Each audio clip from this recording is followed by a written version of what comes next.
So ఇక్కడేంటి ఇప్పుడు ఇందాక మీరు చెప్పారు మ్యూజిక్ చెప్పారు కదా, music I give one reference point. ఒకడు నా దగ్గరకు వచ్చి ఇప్పుడు మ్యూజిక్ మామూలుగా అని పెద్ద మ్యూజిక్ డైరెక్టర్ అంటే music director remuneration is also dependent upon అతని పేరు ఉంటే ఎంత కొంటారు. Name is different, right. So దానికి ఒక చిన్న ఎగ్జాంపుల్ ఇస్తాను. రెహమాను సుభాష్ గారికి he was doing a film called Yuvraj. యువరాజ్లో అది ఒక Rahman is notorious for delays, చాలా హింసించేస్తాడు టైం ఇవ్వకుండా. సుభాష్ గారికి మెసేజ్ పెట్టాడు రెహమాన్కి, నాది సల్మాన్ ఖాన్ కట్రినా కైఫ్ డేట్స్ ఉన్నాయి, మా సెట్ అంతా వేసుకున్నాం, ఇంకా నువ్వు పాట ఇవ్వకపోతే ఏమైపోతాను అది ఇది అని ఒక చాలా హార్ష్ మెయిల్ పెట్టాడు రెహమాన్కి. రెహమాన్ అప్పుడు లండన్లో ఉన్నాడు. సో రెహమాన్ ఫోన్ చేసి ఓకే నేను బాంబే వస్తాను, చెన్నై వెళ్ళాలి, బాంబేలో దిగి సుఖవిందర్ సింగ్ స్టూడియోకి రండి మీరు ఫలానా టైంకి, నేను వచ్చి అక్కడ మీ పాట చేస్తాను. ఇటు సరే నెక్స్ట్ డే 2 days అయ్యాకో సుఖవిందర్ స్టూడియోకి వెళ్ళాడు. రెహమాన్ ఇంకా ఎయిర్పోర్ట్లో ఆన్ ద వేలో ఉన్నాడు. ఈ సుఖవిందర్ కూర్చొని ఏదో చేస్తున్నాడు. ఏంటిదంటే మీకు ఏదైనా పాట చేసి పెట్టమన్నాడు అన్నాడు. ఇంకా సుభాష్ వచ్చింది కోపం. సో ఇప్పుడు తెలియక చెప్పేసాడు అనుకున్నాడు ఈ సుఖవిందర్. రెహమాన్ వచ్చి హాయ్ అన్నాక ఏంటి ఏమైనా చేసేవా అన్నాడు. సుభాష్కి ఎదుగుని అడిగాడు, ఏమైనా పాట చేసేవాడంటే చేశాను వినిపించండి, అది వినిపిస్తే నాకు బాగుంది మీకు ఎలా ఉంది అన్నాడు. ఇంకా సుభాష్ గారు అరవటం మొదలెట్టాడు. What the fuck to think, ఏంటి నేను నీకు 3 కోట్ల రెమ్యునరేషన్ ఇస్తావు అంటే నువ్వు సుఖ్వీందర్తో చేస్తావు, అటు నేను చేయలేనా సుఖ్వీందర్తో, నువ్వు కావాలా నాకు అది ఇది అని చెప్తే, mind your tongue mister guy, you are paying for my name not for my work, don't get confuse అన్నాడు. ఇప్పుడు మీకు తెలిసింది మీరు ఉన్నారు కాబట్టి, తాళ పాటలు నేను ఎక్కడ తెచ్చాను మీకు తెలుసా? అది నువ్వు వేరే సినిమాలు కానీ ఎక్కడ ఇస్తాను మీకు తెలుసా? అది నా డ్రైవర్ చేయొచ్చు, నా మాలీ చేయొచ్చు, నేను ఎవరి దగ్గర కొనుక్కోవచ్చు, ఏదైనా చేయొచ్చు. నా పేరు ఇస్తున్నా, మ్యూజిక్ బై ఏఆర్ రెహమాన్ అని చెప్పడానికి మీరు నాకు డబ్బులు ఇస్తున్నారు. పాయింట్ 1. పాయింట్ 2, మీకు నచ్చిందా లేదా చెప్పండి. ఇది మీరు నచ్చకపోవచ్చు, నేనేమన్నాను మీకు బాగుందని అడిగే తీసుకోండి అనలేదు కదా. మీకు ఇది బాగాలేదు అంటే I will do another thing అని చెప్పి నేను చెన్నై వెళ్ళి పంపిస్తాను. వెళ్ళిపోయాడు సుభాష్కి వెళ్ళిపోయాడు. వెళ్ళిపోయిన తర్వాత ఈ రెహమాన్ సుఖ్వీందర్, నాకు ఇదంతా సుఖ్వీందర్ చెప్పాడు. సుఖ్వీందర్కి ఫోన్ చేసి నాకు ట్యూన్ నిజంగా చాలా బాగుంది, అది నాకు అది ఫినిష్ చేసి నాకు మెయిల్ చేశాను. అయిపోయింది 1 year అయిన తర్వాత వీడు రెహమాన్ మేనేజరు ఒక 5 లక్షలు చెక్ అది పంపించాడు సుఖ్వీందర్కి. ఏంటి ఇది చెక్ అంటే, మీరు యువరాజ్కి ఏదో పాట చేశారంట కదా, రెహమాన్ అది వేరే వరకు అమ్మాడు, మీ షేర్ కింద 5 లక్షలు పంపమని చెప్పి అన్నాడు. ఎవరికి అమ్మాడు? స్లమ్డాగ్ మిలియనర్ జైహో పాట అది. జైహో సాంగ్. ఇప్పుడేంటి సుభాష్ గారికి అంత ఎక్స్ట్రాడినరీ మ్యూజిక్ టేస్ట్ ఉండి జైహో సాంగ్ నచ్చలేదంటే ఎలా చెప్తారు మీరు? అది ఆయన మైండ్ స్టేట్, ఆయనకు ఉన్న కోపం, ఆయన సిచ్యువేషన్ సరిపోవు, ఏదో 100 కారణాలు ఉంటుంది దానికి.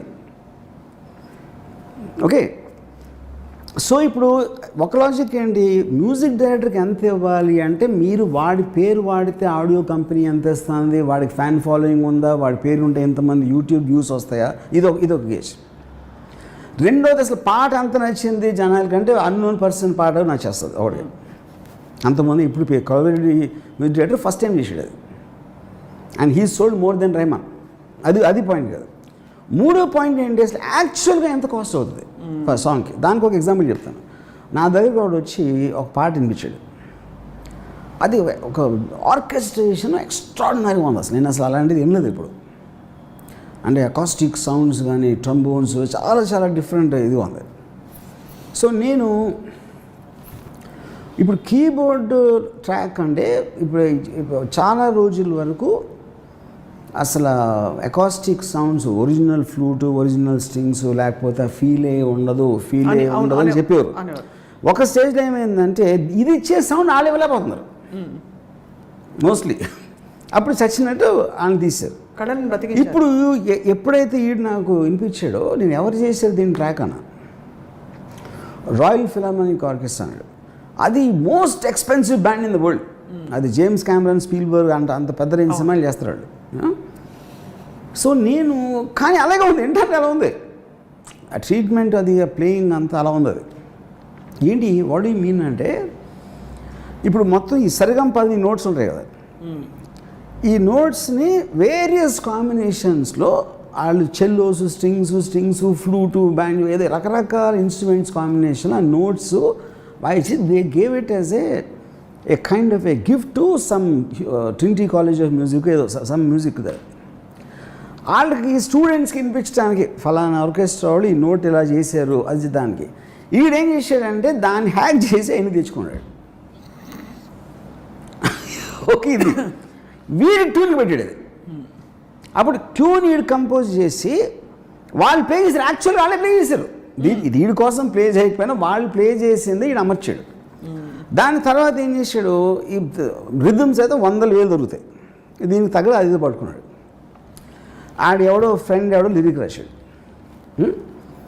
వీడు 5 ఫేమస్ సింగర్స్ ఈమెయిల్ సంపాదించి వాళ్ళకి ఈ ట్యూను ఒక చిన్న letter, I'm a very poor person, నా దగ్గర డబ్బులు, కానీ ఈ ట్యూన్ ఒకవేళ మీరు విని మీకు నచ్చితే మీరు పాడి నాకు ఇస్తే నేను అమ్మగలిగితే మీకు ఇస్తాను డబ్బులు అని ఒక క్యూట్ నోట్ ఏదో రాశాడు.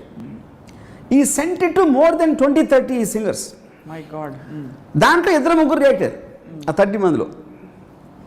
ఇది ఏమైంది అని టపటపట కొట్టాను మెయిల్స్ అంతే. Finally Hariharan song the song, and female singer కూడా ఫేమస్ సింగర్ మర్చిపోయాను.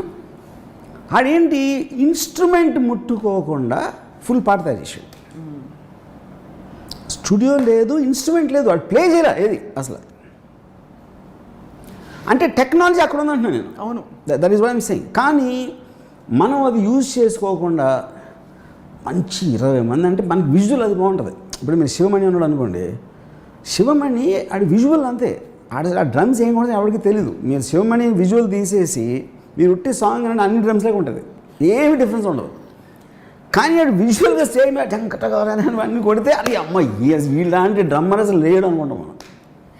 So it work on stage. మీరు ఎప్పుడైనా తను కొట్టిన పాట ఆడు విజువల్ లేకుండా ఏంటండి, నేను పేరు మార్చుకుంటాను, దానికి వేరే దానికి ఏమైనా డిఫరెన్స్ ఉంటుంది. So of course everything has its value. So Shivamani will work on stage, someone else might not be able to work. True. He works on stage because of his personality, not because of what he is playing on. అది నేను చెప్పేది. ఇప్పుడు అలా చూస్తే చౌరాసియా గారి flute, ఆ drums ఏం కూడా ఎవరికి తెలీదు. మీరు శివమణి విజువల్ తీసేసి మీరు ఉట్టి సాంగ్ అంటే అన్ని డ్రమ్స్లాగా ఉంటుంది, ఏమి డిఫరెన్స్ ఉండదు. కానీ ఆడు విజువల్గా సేమ్ టంకటగాలని అన్నీ కొడితే అది అమ్మ వీళ్ళంటి డ్రమ్మర్ అసలు లేడు అనుకుంటాం మనం. So it work on stage. మీరు ఎప్పుడైనా తను కొట్టిన పాట ఆడు విజువల్ లేకుండా ఏంటండి, నేను పేరు మార్చుకుంటాను, దానికి వేరే దానికి ఏమైనా డిఫరెన్స్ ఉంటుంది. So of course everything has its value. So Shivamani will work on stage, someone else might not be able to work. True.